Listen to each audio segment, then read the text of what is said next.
Pada saat sumbangan ini ternyata tidak sampai dengan jumlah atau angka yang diinginkan, kemana dana itu bersarang? Masuk kemana? Apakah berani mereka diaudit?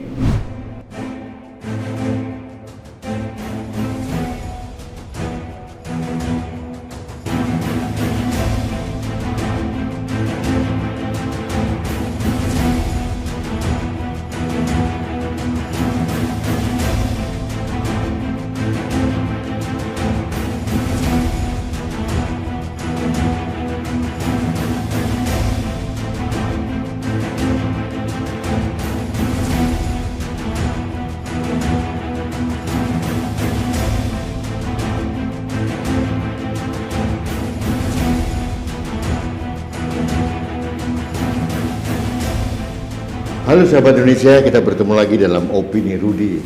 Sahabat Indonesia, jujur saya jarang menangis gitu ya. Tapi barusan saya membaca tulisan di akun Facebook dari sahabat saya yang memuat tentang tulisan Mbak Neri. Mbak Neri itu kalau tidak salah putri salah seorang dari 53 awak kapal KRI Nanggala 402. Sangat menyentuh, membuat saya nyesek dan saya tidak sadar keluar air mata saya. Saya sangat-sangat terpukau dan terharu dengan tulisan dari putri awak kapal Nanggala. Betapa mereka begitu ikhlas dan begitu tabah menghadapi cobaan ini. Nah, di sisi lain saya melihat keanehan juga nih sahabat Indonesia.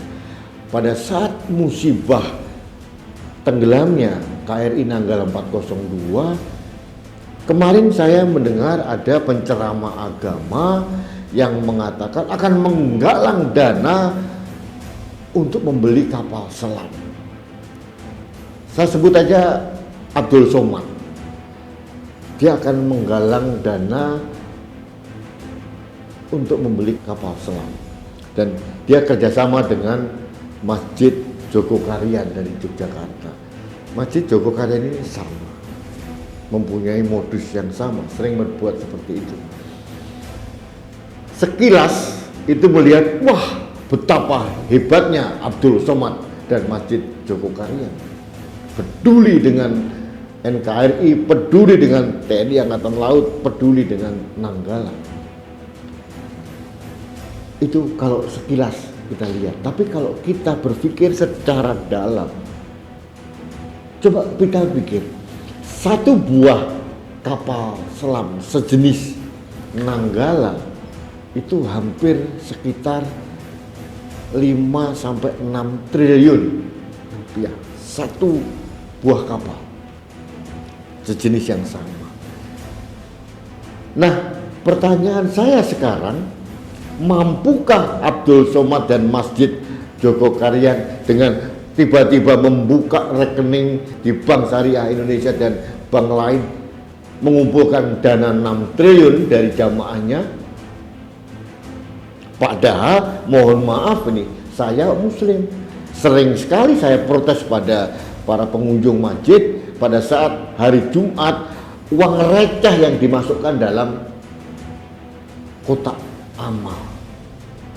Sedih saya. Harusnya bisa lebih dari itu. Ini teman-teman kita sering sekali hanya uang receh yang dimasukkan di kotak amal. Sehingga karena saya juga pernah menjadi pengurus masjid, sehingga setiap hari Jumat kita buka amal jariah dari jamaah tidak terlalu besar. Nah, mengacu pada hal ini, kalau Abdul Somad mengajak orang untuk menggalang dana untuk membeli kapal selam pengganti Nanggala, butuh berapa orang? Hitung-hitungan saya tadi, kalau katakanlah ini satu orang 100.000 rupiah, itu dibutuhkan 58 sampai 60 juta orang yang menyumbang. Nah, apakah mungkin satu orang jamaah kita mau menyumbang 100.000? Saya tidak yakin. Nah, akibatnya apa? Nah, ini yang saya kritisi. Pada saat sumbangan ini ternyata tidak sampai dengan jumlah atau angka yang diinginkan, kemana dana itu bersarang? Masuk kemana? Apakah berani mereka diaudit?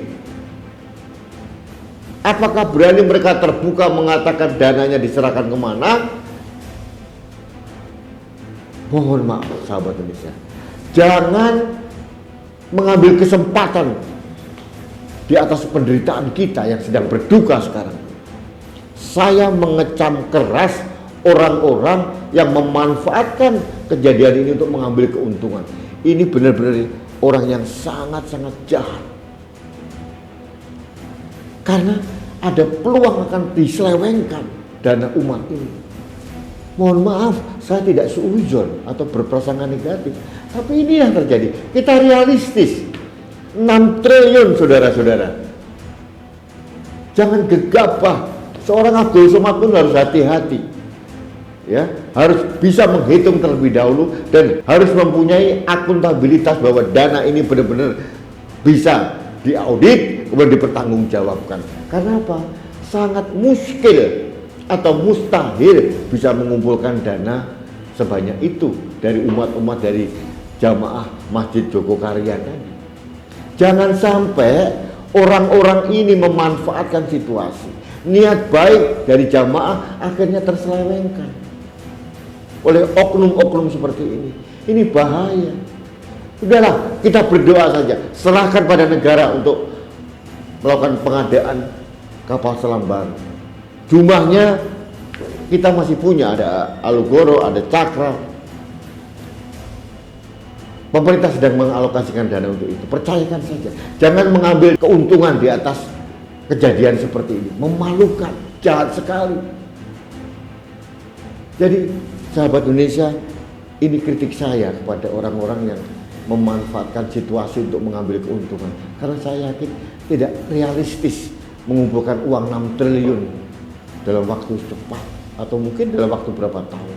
Terus kemana pertanggungjawaban nanti?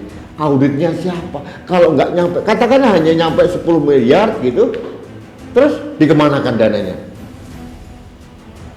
Ini yang rawan penyelewengan. Jangan sampai niat baik dari umat itu menjadi alat untuk korupsi bagi orang-orang yang sangat mempunyai pikiran jahat. Baik sahabat Indonesia, demikian opini saya hari ini terkait dengan rencana Abdul Somad dan Masjid Jogokaryan untuk menggalang dana membeli pengganti kapal Nanggala. Sepintas, selintas itu tujuannya sangat mulia, tapi harus kita lihat ada apa di balik itu. Jangan-jangan ada udang di balik batu. Ini bahaya. Ini harus kita hentikan dan pemerintah harus tegas. Jangan sampai umat Islam dibodohin lagi sama orang-orang atau oknum-oknum tertentu. Ini concern saya. Terima kasih sahabat Indonesia. Saya ajak Anda untuk menjaga Indonesia dengan like, subscribe, komen, dan share setiap postingan kanal TV Anak Bangsa. Mari menjaga negeri kita dari orang-orang yang memanfaatkan situasi. Terima kasih. Salam satu Indonesia. Rudi Eskam.